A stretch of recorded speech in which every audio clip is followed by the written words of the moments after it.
All right, let's jump right in. Today, we are tackling two of the most fundamental procedures in any financial audit: tests of controls and substantive testing. Understanding the difference between these two is absolutely critical to getting how an audit really works. Hey, welcome back to the Audit Guidebook channel. Whether you're an accounting student, a new auditor finding your feet, or even a seasoned pro just brushing up on the basics, we are so glad you're here, because this is a big one. And just so you know where we are, this explainer is a key piece of our Practical Guide to Audit series. We're in Module 2, building on those fundamentals to give you a really solid, practical understanding of the audit process.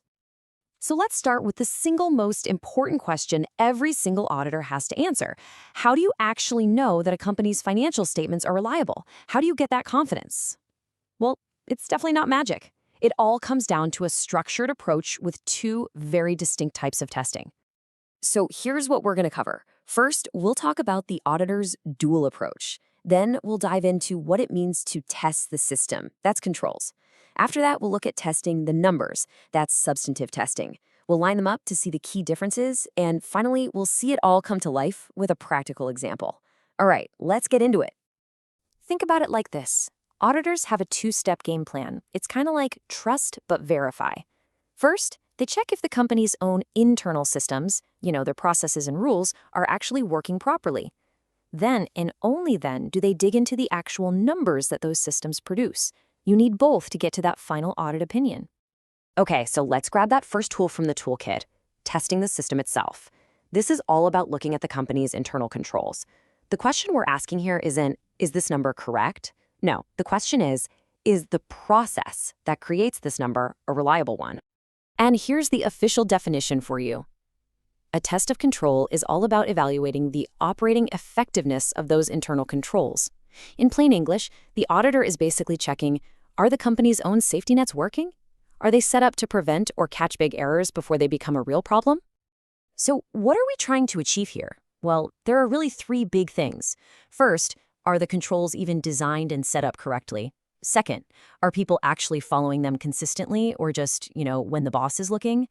And third, based on all that, the auditor figures out the control risk, which tells them exactly how much more digging they need to do later.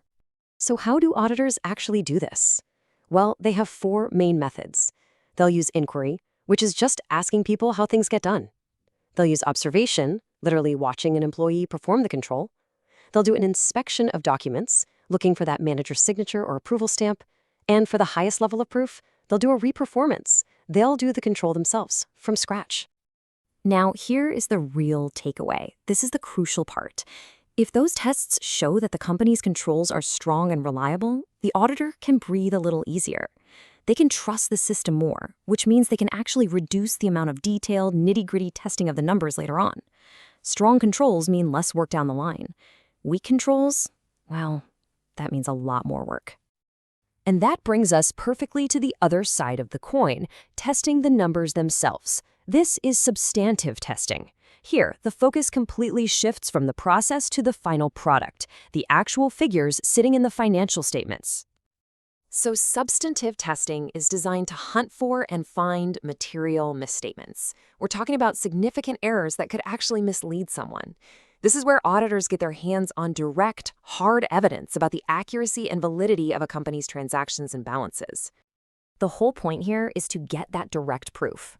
It's about confirming the numbers are solid, and ultimately, it's what provides the rock-solid basis an auditor needs to give their final opinion on the financial statements. Now, what's really interesting is that substantive testing itself has two flavors. On one hand, you've got substantive analytical procedures. Think of this as the high-level, big-picture view, looking at trends, comparing this year's numbers to last year's, or seeing if expenses line up with the budget. Then, on the other hand, you have tests of details. This is the up-close, granular work, pulling individual invoices, vouching transactions, or sending letters to a company's customers to confirm what they owe. All right, so we've looked at them both separately. Now for the main event. Let's put them right next to each other to make the differences totally crystal clear. This table just nails it. Let's walk through it. First, purpose. Tests of control assess the process. Substantive testing finds errors in the numbers. Simple as that. What about timing? Well, you usually do your controls testing early on in the audit, maybe at an interim date. Substantive work comes later, after you know how good the controls are. Next, evidence. Controls give you indirect evidence about the system. Substantive gives you direct evidence about the dollars and cents. And finally, the effect. Strong controls that you reduce your substantive tests. But, and this is key, substantive testing is always required. You can't skip it. How much you do just depends on what you found when you tested the controls. Okay, enough theory. Theory is great, but let's make this real.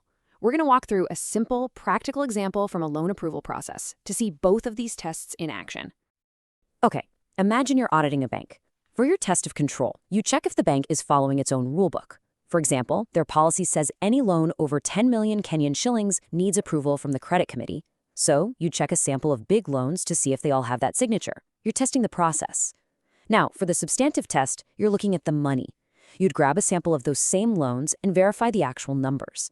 Was the right amount paid out? Are the repayment calculations correct? See the difference? Process versus dollars. So, let's wrap this all up. If you remember nothing else, remember this. Tests of control check the system. Substantive tests check the numbers. The results you get from testing controls will directly tell you how much substantive testing you have to do. And you absolutely positively need both for a thorough, high-quality audit. And I'll leave you with a little something to chew on. Which of these two tests do you think relies more on an auditor's professional judgment, and why? Is it deciding if a process is effective, or is it verifying a hard number on a bank statement? Think about it. Thank you so much for tuning in. If this explainer helped clear things up for you, do us a huge favor and hit that like button. And more importantly, make sure you subscribe to the Audit Guidebook channel so you don't miss any of our future content. And hey, don't forget to check out the other explainers we have in our Practical Guide to Audit series. Each one is designed to build on the last, helping you really master the art and science of auditing. We'll see you in the next one.